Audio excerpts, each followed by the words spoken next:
Hey, what's up everyone? It's Raj from the Injury Insight. Today's episode will be going over Alex Smith's injury against the Texans. So, it took place last week. Here's the video right here. This is the initial view. And then if you're squeamish, you might not want to look at this one. He got caught. That leg got caught, rolled up. You can see it kind of dislocate right there. So here's exactly what happened. He has that force coming up from two players. That leg is caught underneath, and it's a rotational force. And these two lines show the moment of impact, the mechanism of injury, where that tibia and fibula broke.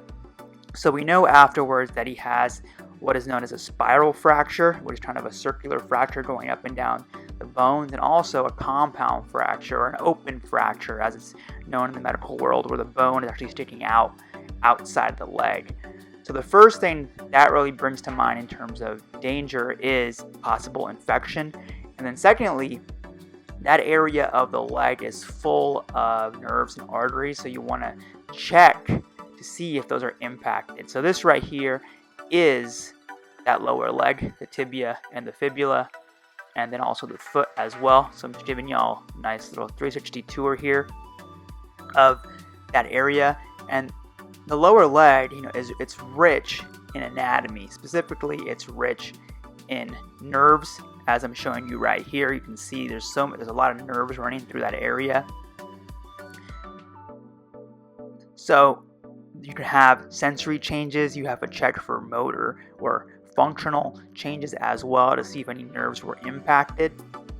And secondly, you have a bunch of arteries as well. So if the artery is damaged, it's cutting off blood supply. And blood supply is essentially, without blood supply, you're going to lose. Tissues will die. The bone's going to die. So you have to do those checks really, really quickly to make sure those aren't impacted. And so for Alex Smith, he had surgery relatively quickly. Research shows that taking more than 6 hours after surgery with an open fracture leads to increased infection rates. Now, we also know he didn't have any neurovascular compromise. His nerves or arteries weren't damaged. What we don't know is the exact type of surgery that he had, because we don't know where exactly the bone was broken. If the fibula and tibia are broken higher, it's known as a shaft fracture. Now, if they're broken more distally or farther down the leg, is closer to the ankle joint. And that makes a big difference in terms of recovery and also in terms of return to play expectations. The other thing the team needs to be cognizant of moving forward here in the next couple of days, which I'm sure they're watching out for right now, is something known as compartment syndrome. This is when the tissues inside the leg, and sometimes with an open fracture, the blood from that wound actually starts to compress on some of the nerves and arteries, leading to possible neurovascular compromise. And what I talked about earlier, having some of that neuronal dysfunction and having blood supply cut off as well. Now, for Alex moving forward, the first thing we need to know is that the average return to play for all tib-fib fractures, regardless of where they are, is about 10 months. But the team has come out and said that his will likely be about 6 to 8 months, which tells us that the fracture is closer to the ankle joint rather than being along the shaft. And a study on football players with any tibial shaft fracture did show that over 90% returned. And even though performance was impaired in year one, they were able to get back to pre-injury levels in year two. Now, there are some risks moving forward regardless. There's a chance of non-union, upwards of 7.5%. There's chances for osteoarthritis developing, and the more severe the injury, the greater the risk is there.